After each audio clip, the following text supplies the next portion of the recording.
I guess there's always a possibility, but I think in the short run, most CBDCs will be run on in turn permissioned blockchains because of the control that a central bank would want to have over such a project. So I actually don't think you will see CBDCs run really on distributed permissionless blockchains in any foreseeable future. Could be a shard of an existing blockchain, and there, of course, we could be a relevant choice, but I think we'll have to leave the central banks to see when and if they're ever going to be comfortable with running their digital currencies directly on real blockchains. If so, I think we would be very suited for it, but it's really the central banks and not us that make that decision. Next question, please. If stablecoins and DeFi becomes SEC's next targets in the US, where does that leave CCD with its Reg DeFi? Well, I think there's no question that all regulators, not just the SEC, will want to have a say certainly in stablecoins and also in DeFi in the longer run. There is no question that a regulator sees these areas as being within their remit, within their areas of responsibility, and hence you can expect them to make their points and have their say and introduce regulations in all of those areas. So that's kind of what we prepared Concordium for. So I think that is in line with the vision that we've had all along for this project, that this space would eventually be regulated, that ID would be a key deliverable for any projects where assets change hands, where money transfers are happening.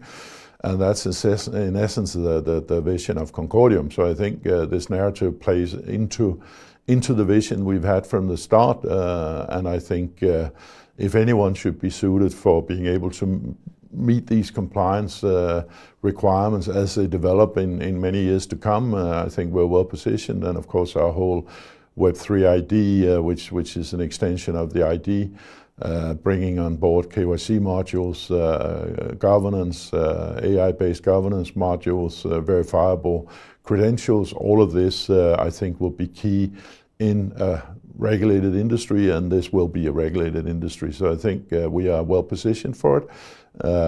Some jurisdictions are more progressed than others, and it's work in progress, but we'll try to stay nimble and make sure that we are in a position where we can meet the requirements that undoubtedly will come to this space and already is beginning to be seen in many jurisdictions. Next question, please. A long time has gone towards supporting use cases like Concordia and their bridge, which is a huge milestone. I wonder when the focus will again be on further developing Concordium and solving the blockchain trilemma. Yes, of course, we have supported the important parts of the infrastructure because that is key also to developing other use cases in the future. But I wouldn't say that has taken away from us supporting other use cases. We speak on an ongoing basis with a lot of people that are interested in Concordium. We try to provide them the best possible support, so we also get them over the finish line and actually launching. So I think you have to do both essentially, and I think we do. The blockchain trilemma around scalability and security and stability, I think, is something we're working on an ongoing basis, and that is a key thing that needs to be solved in blockchain. How can you actually have a completely safe environment, which is what is being basically supplied by a layer one, and how can you have the necessary scalability to enable to transact use cases directly on the layer one. The minute you move into layer twos, there will be compromises with security, there will be higher volume throughput, but at a cost of additional risks and complexity. So solving that issue is at the core, I think, not just of us, but most serious blockchains, and it's ongoing work. And I think we're doing quite well in bridging some of these somewhat opposing objectives in blockchain. So we are solving that trilemma, I think, and we'll continue to put the necessary efforts into increasing scalability without compromising security, which is key to this industry really gaining mass adoption in the future. Next question, please. Do you have a separate testnet for pilot sandbox projects or corporates? Well, we do have a testnet, as you would know, if you try to build a use case or a project on Concordium. We run with one testnet, but of course nothing stops people making a copy of it and running that in a private environment, should they so want, with different aspects they might want to experiment with. But the key right now is actually to have a general testnet where we can also test new functionality before we implement it directly on the mainnet, and I think that is working quite well, and people are generally happy with what they receive in terms of service from the testnet, and of course that is both for use cases and projects to experiment and build out their specific functionalities, but it's also for us to be able to test in a safe environment new things that we're going to bring onto the mainnet, so any bugs or problems or unforeseen complications can be addressed prior to launching on the mainnet. But I think in general that strategy and approach seems to work well, and I'm sure if you need more information about the testnet, write us or seek out the information on our various channels, and many people will be happy to help you with any questions or any added information that you need. Next question, please. Recently, Solana has raised 314 million, Polygon 450, near 350, Everlabs 350. You mentioned you're looking to visit VCs. How much are you looking to fundraise? I'm not at the point of saying that yet. I think it depends on the market, it depends on our needs, it depends on the format. Is this a direct fundraise into the blockchain tokenomics itself? Is it like a sidecar directed at use cases and funding interesting projects? And I think the numbers you mentioned here are variations over that theme, some of them fully committed, some not less so, but it's not for me to comment too much on the economics of other blockchains. So our ambition is to keep Concordium well funded with a reasonable runway into the future on a continuous basis. So we will adjust our fundraise around that, and obviously we also don't see any reason to fundraise more than we need in the direct blockchain, as you would hope and expect to have higher valuations in the future, meaning you could get more fundraising for less tokens. So I think that's going to be an ongoing work in progress. But the ambition is always to keep the blockchain adequately funded, to bring on board interesting participants in the ecosystem, be that VCs or others, that can add real value to what we do, can add their network, can accelerate use cases seeking us out, and there's a whole balance of various ambitions with such a project that we will take into account as we go down that route. As I've said before, that will be after the summer, not before the summer, because I want to make sure that we have everything the way I would like to see it before going out on that journey, for higher probability of success, but also for knowing exactly who would be the right people to approach there. So that we will revisit sometime after the summer. Next question, please.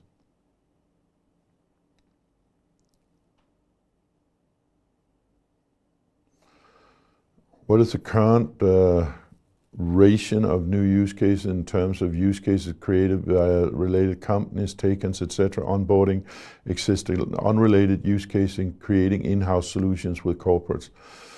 I would say 2 is the bigger one. The exact relations I don't think are at my immediate disposal, but by far the biggest part is in the section 2, i.e. people finding us finding people that we think Concordium could be relevant for and making them aware of our existence. We will make some use cases with more with the vision of adding to the infrastructure, making templates that people can deploy in their own use cases internally. We will help corporates with their needs to understand the integration and particularly complex cryptographic questions. And of course, we have people like Takens and others that are building use cases on the platform because they think they're interesting use cases to build.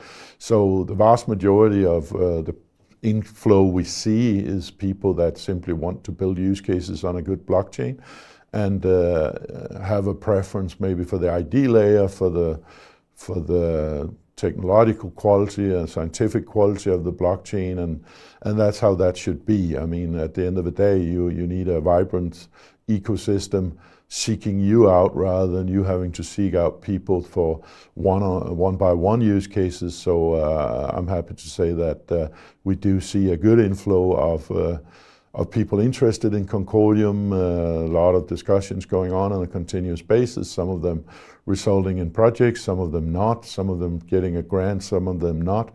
But of course the category 2 in the question should be where the vast majority of use cases come now and later. Next question, please.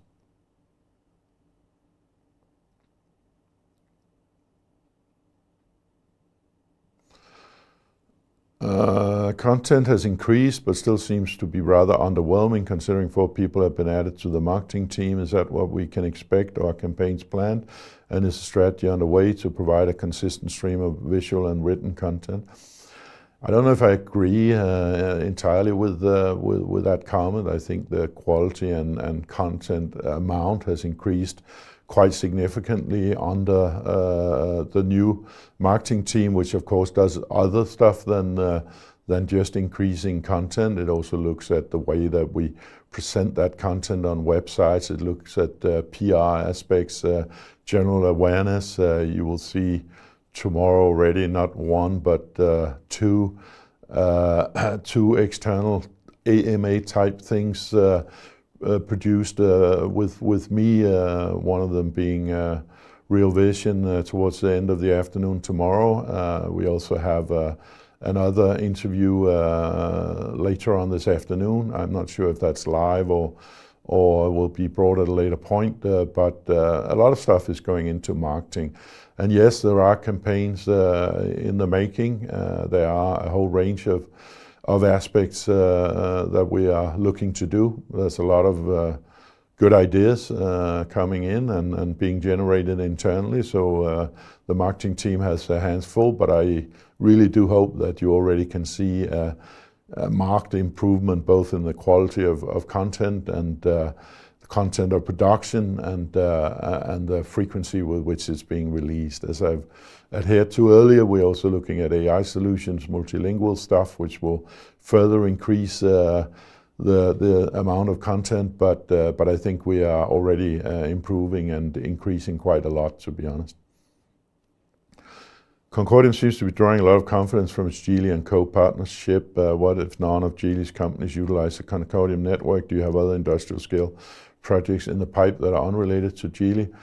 Well, I mean, Geely is interesting in that it has the option to get us more integrated in the Chinese blockchain ecosystem than perhaps would otherwise be possible, and a lot of stuff is going on with regard to that, which we will report on as and when ready and appropriate to do so. We do have some Geely related stuff, but we certainly also have other corporates outside of that environment, and I think you've already seen, for example, the EnergyNet, which is a very industrial scale use case with ultimately fully implemented more than 30 billion registrations in Denmark alone.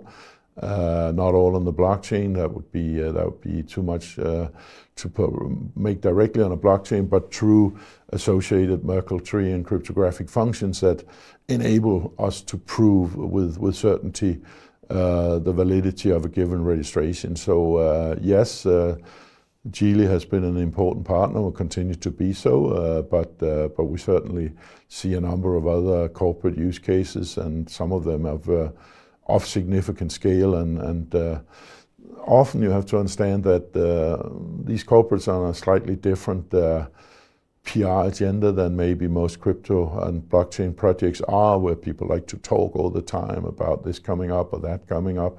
That's not necessarily the way a corporate sees it. They're looking for quality blockchain to improve their efficiency, to improve their processes. They bring their own money to their use cases. They're not out there to get grants or anything like that. They don't care too much about the price of Bitcoin. So it's a different agenda for bigger corporates sometimes, and in those kind of relationships, we are very dependent on how they want to release information, how they want to do their PR, because it is, in fact, their use case, and it is for them to distribute that as they see appropriate and when they see appropriate. But there's a very clear focus, of course, on corporate use cases, because we see Concordium as well suited for that. That by no means makes it a corporate-only blockchain, as I've tried to stress at other earlier occasions. We also want to be there for the crypto-native space, and we believe actually that the specific characteristics of and functionalities of Concordium will become increasingly relevant for the DeFi space, the gaming space, the NFT space, because also there regulatory requirements will increase. ID will be an important component for a safer interaction, and various KYC elements, etc., will be a standard rather than a nice to have or something that you can choose to have or not to have. So keep thinking of us as a use case agnostic layer one. And obviously more interesting for people that care about things than such as ID, than prefer anonymity, but also be aware that clearly the environment is moving in that direction, and hence what was earlier perhaps a choice will be less so, if you want, at least if you want to build a successful use case for mass adoption. Next question, please. How does Concordium Network benefit from the Concordia China version you're building? Well, I mean, this is work in progress. The idea there is to launch a Concordium version in China, which is different to very much different environment, where tokens are not used in the same ways, where fees paid by traditional means is more the way that you interact with a blockchain there. But I think the fact that we potentially at least will have a blockchain that could be open for interaction if and when desirable and allowed, I think is a very unique proposition for a blockchain. And we do see a lot of interest in blockchain in China. We do see use cases that could potentially migrate to an international version as well. So I think we see a lot of benefit from just seeing more stuff, seeing different takes on what a blockchain could be, and certainly also on seeing developments that can, in principle, be migrated if appropriate. So I think it's a valuable relationship. It's something we're going to develop, have been developing for a while, and will continue to develop for a long term. But the rules for blockchain interaction are just different in China to most of the rest of the world, and hence you cannot just deploy legally at least a standard blockchain into China and expect people to adopt it. So that's work in progress, and we'll keep you updated as and when there's something to tell. Next question, please. Are you already in talks with any potential white label clients? How much of the network fees or transactions in % do you estimate to come from white label clients? I'm not quite sure what you mean by white label clients. If you mean private shards where people would take a copy of the blockchain, run it on their own consensus layer, but perhaps with our finality as a service, yes, we are having such conversations. We actually prefer people to build directly on the Concordium network for a number of reasons. So we encourage that, and we think We think that that's the right way to actually build it in the long run, because it gives you a more easy access to a broader market. It gives you a independently secure blockchain, which of course we can also improve by finality as a service. So we do encourage people to go directly for the full distributed network, but in cases where people, for whatever reason, will prefer, at least as an initial step, to operate with a private shard, we are also interested in having those conversations. But it's certainly our hope that the vast majority of blockchains, and hence also answer to your question,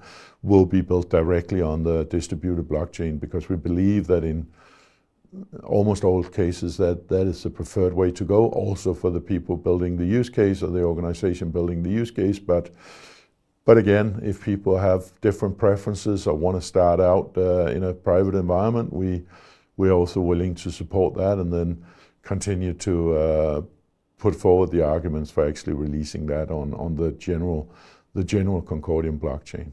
Next question, please.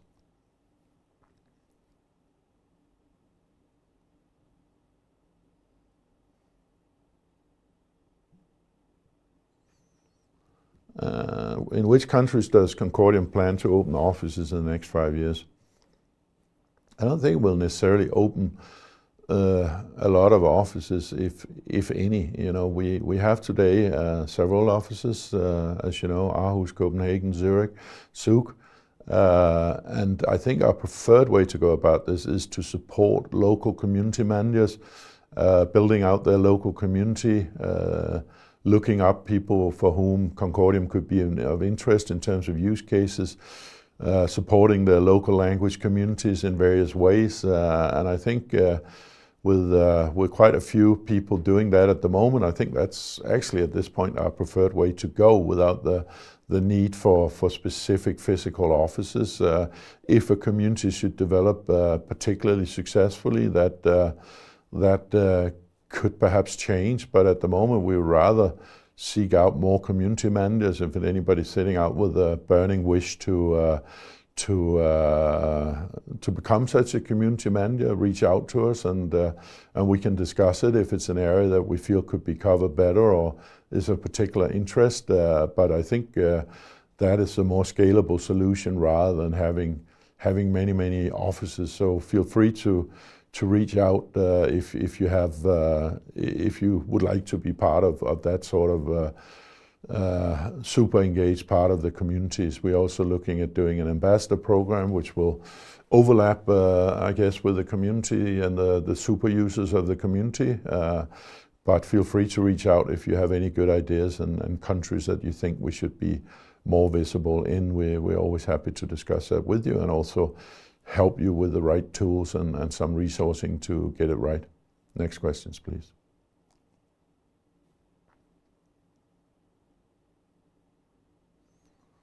Are you planning on selling Concordium merchandise? I don't think we have any immediate plans for that. We actually have a little bit of internal merchandise for the people, colleagues working with Concordium. We sometimes bring a little bit to expos, etc., to hand out a few freebies and stuff like that. It's conceivable that if there's a demand for it, that we could also sell Concordium merchandise or use that as incentivation for various actions. So let's keep that one. Let's keep that one open-minded for now, but right now we do not have a shop where you can go and buy a cap or a mug or whatever. And if you have more creative ideas than that, let's have them in due course. But for sure, it's always nice to have something physical if you're excited about a project. Could you provide some insights into the activities and strategies of the marketing team in promoting Concordium and making it more prominent?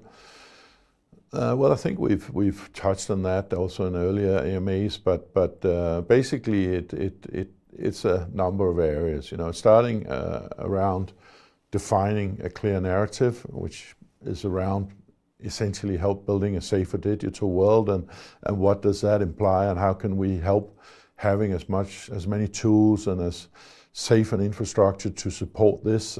So that's kind of the bottom line of any marketing or awareness strategy.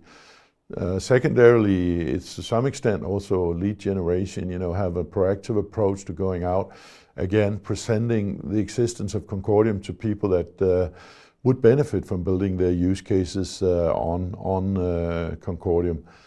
Thirdly, it's about PR, and I already adhered to the fact that we both are doing more of these types of presentations, which we get out to a wider audience, but also interacting with other external groups to do that, and we have both Real Vision and Cointelegraph on the immediate horizon for that. So getting out there and getting visible in various external media, and both in terms of streams or live streams or video presentations as well as articles is of course an important area around it. Then it's content production, where, as I also stated earlier in this AMA, I think we are making significant improvements about the quality of the content, about the frequency of the content, about the distribution of the content. And incidentally, the team has asked me, we are doing quite a lot of content, but we would like to hire a content manager that actually helps this distribution. So if you're sitting out there with a burning passion to join the marketing team in that particular area, and you obviously have the necessary skill sets for it, feel free to reach out. It is kind of an on-location position, so it would be preferable, I think maybe even necessary, that you did it out of our Copenhagen marketing team. But if you sit there with a lot of expertise in content management and distribution, feel free to reach out to us, and we will consider your application and see if it suits our current needs. So I think it's a whole spectrum of areas. Of course, also getting out some expos where we have some pencil in for the rest of the year. We either join them in a more formal sense with a stand, or we are there on the side events, which are often actually very relevant. We certainly will be in Token to 2049 in Singapore. I'm going there myself, so if you're out there, we'll be happy to see you. We'll most likely also do a side event there. But we try to come out to a number of these industry events as well. So it's really a broad spectrum of defining the narrative, defining the content, getting it out there, obviously through social media channels as well, which is a very popular communications tool in this industry in particular, but also more mainstream crypto media and even mainstream media, as well as visibility in various industry events, etc. So whole range of areas. They got more than enough to do. I think that they are producing a lot of content. It'll increase as we go forward. And we need a great content manager for that, if that's something that would appeal to you. I already got the next question here. I can see Ethereum currently has 1 million transactions a day with revenue of several billions per annum. 1 million transaction per day, Concordium network will generate single-digit million revenue. How does Concordium Foundation plan to cover its global overheads?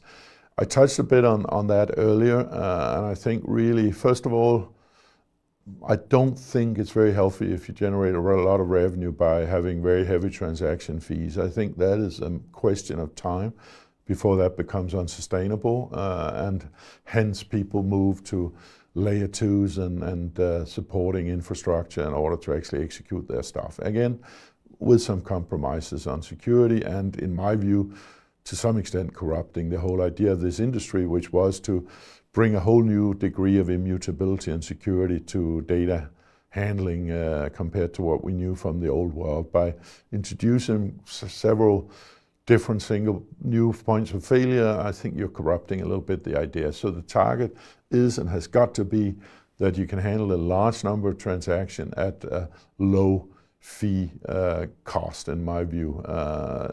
This is the only way to mainstream adoption if you don't want to rely on various fixes around it, and that of course will then reduce the number of transactions and hence reduce your fees in any case, right? So why focus on 1 million transaction or any given number of transactions? There are use cases out there that would easily need 1 million transactions a day, and there are use cases that may not. But if we are aiming for mainstream adoption of this industry, and we are at Concordium, and we want to be a part of that mainstream adoption, you know, the potential number of transactions as you use them, not just for individual transfers and selling of assets, but you're actually beginning to store industrial scale data sets. I think ultimately the number of transactions will be very much higher in the industry as a whole. And hopefully we will get our share of that because we have built it to meet that. I don't think that if you in the short term think that running very high and unpredictable fees is a way to mainstream adoption and a good long-term fix, I simply don't agree. I mean, this is about getting the mainstream on here, keeping fees low and predictable, and having a lot of registrations and transactions. That is the future for this industry in my view. So let's move on to the next question.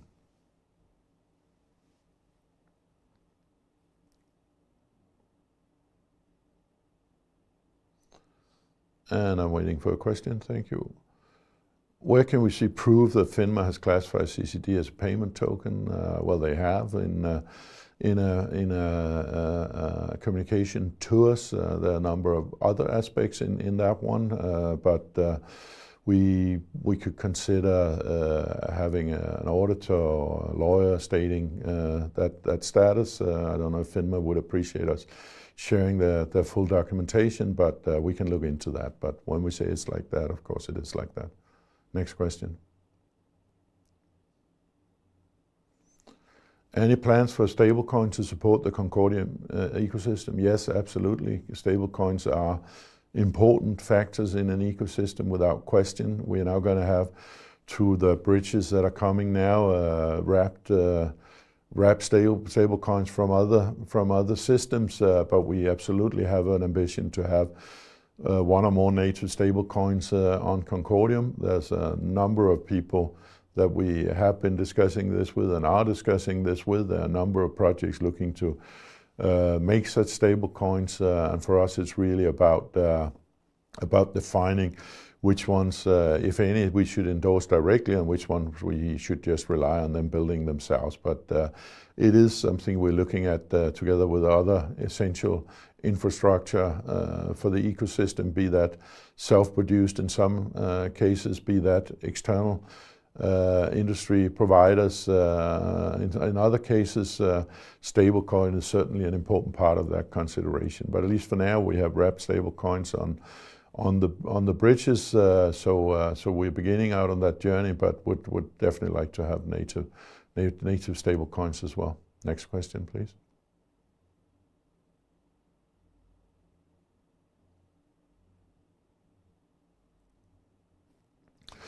The tech roadmap has already been changed a lot, while a lot of tech is also pushed back. What will you do to catch up with competitors, make sure you stay a frontier regarding ID?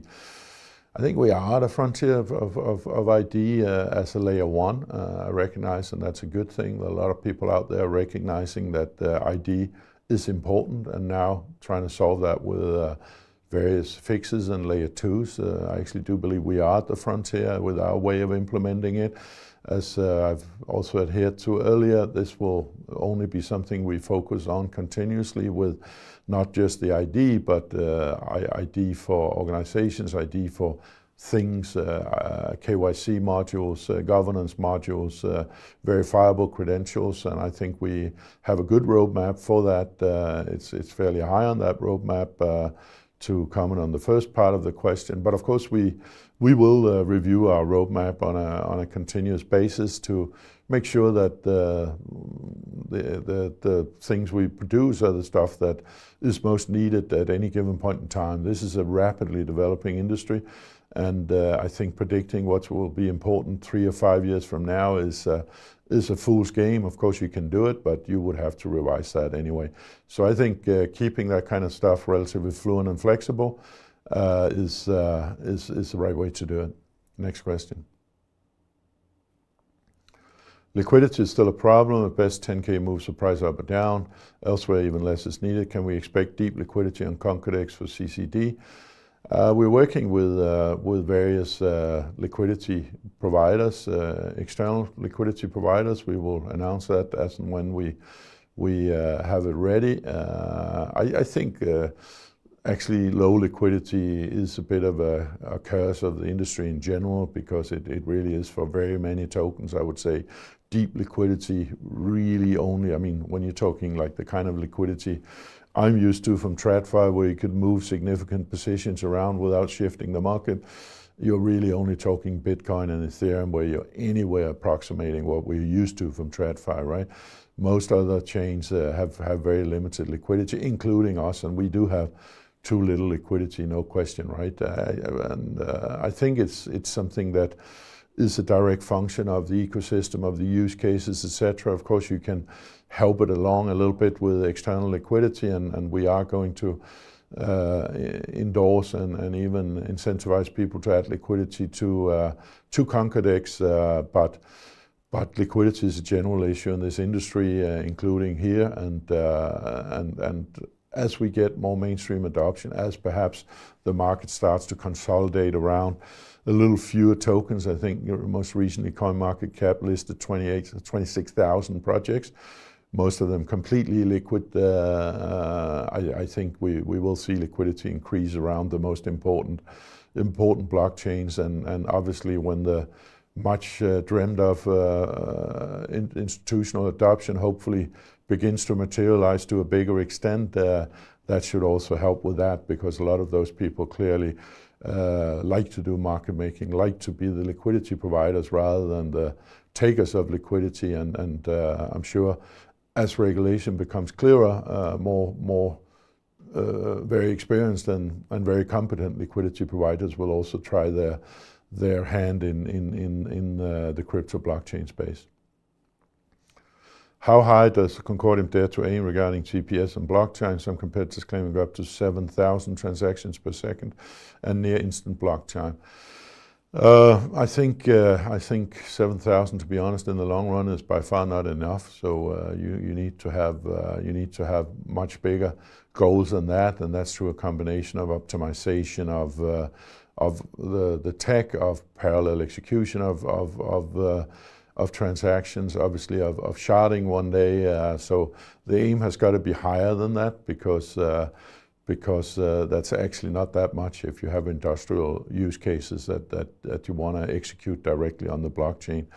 The block time, I think you actually don't necessarily want to go too low there for a number of reasons, but we are aiming to reduce the block time, and as far as I know, we will see a somewhat reduced block time in the foreseeable future. I'm not up to date with the numbers, but lower block time would be desirable. Lower finality time, the same.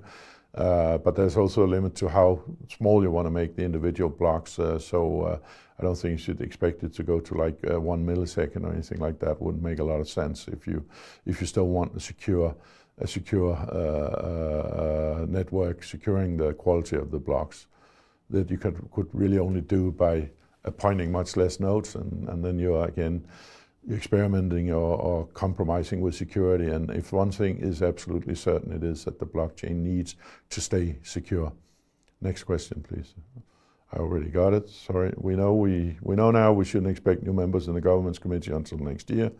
What are the most important task priority topics until then? Well, the governance committee on a continuous basis looks at various things like what are the terms for stakers, what is the correct inflation rate, what is the correct putting together of governance, how do we enable voting in the blockchain, etc. How do we do all these things in secure ways? And I think they are progressing with a number of these different aspects. I'm happy with the way that the governance committee works. I'm not part of it myself, and I don't think I should be, but occasionally we do make some changes. Recently, Torben Petersen, the renowned crypto scientist, has joined and we'll continue to keep that adequately staffed by people that can make independent decisions. And then we have, as is also actually described in our governance committee roadmap, but repeated in the transparency report we just released. So in there you can see the exact plan for how and when we see more external governance members, and ultimately when the governance committee will be appointed exclusively by the users of the blockchain. But this has to be done in a way so that we maintain security and the right developments up to a certain point, and at a mature point, then it is absolutely an ambition to release the governance committee entirely to the network. And I'm being told this is the last question. Can you elaborate more on how the foundation board will facilitate further and faster decentralization? How will you prevent missing next year's deadline towards further decentralization? Well, I don't think you should be concerned about missing next year's deadlines just yet. We do have a pretty clear plan for decentralization, also around governance, we have a plan for it. We expect to meet that plan, and I think we're making continuous progress on this. Of course, also what we discussed earlier, perhaps getting more VCs into the tokenomics system will automatically lead to decentralization of the system. So a range of things that are continuously pointing in that direction. But I think it's also important to know, to say that if you just have a total decentralization from day one, well, you know, you could risk that people, for example, say, well, Concordium's a great idea, but we don't like the ID layer, which would then kind of negate anybody that has shown trust in that. So I think most people actually, in today's environment, maybe it was different 5 or 7 or 8 years ago, actually expect to see governance and decentralization being a process rather than a day one occurrence, because we also need to be sure that we actually deliver on what we have promised to deliver. So I think we are doing what we should do there. The plan is pretty clear and repeated in the transparency report if you have forgotten how to access it. So go have a look at the transparency report. We had a lot of questions here along the way, so I don't expect that any questions submitted around about the transparency report managed to reach me this time, but we have had a lot of questions incoming, as I understand it, during this session. So we will do another session already in a week, because I really do want to answer your questions. I don't want to do it every week, to be honest. So maybe we split up the questions a little bit more efficiently between tech, marketing, financials, etc., going into the future. But right now I already am being advised that there's a lot of questions today that we didn't have time for. So we will do at least an extra session towards in about a week's time, where we take more questions, and if they keep coming into the speed and with a desire to really answer all those questions, we may develop the format a little bit. But thank you very much for having all these questions. We would much rather have your questions than not having them. We would much rather answer them than not answering them, because it shows your engagement, and I think most of them are very good quality. So please keep them coming, and we will try to deal with it in as efficient a manner as we can. But next week we'll do another one of these and handle another bunch of questions and see how much come in until then. So thank you very much for joining me this time. See you again in about a week's time, and in the meantime, keep supporting Concordium.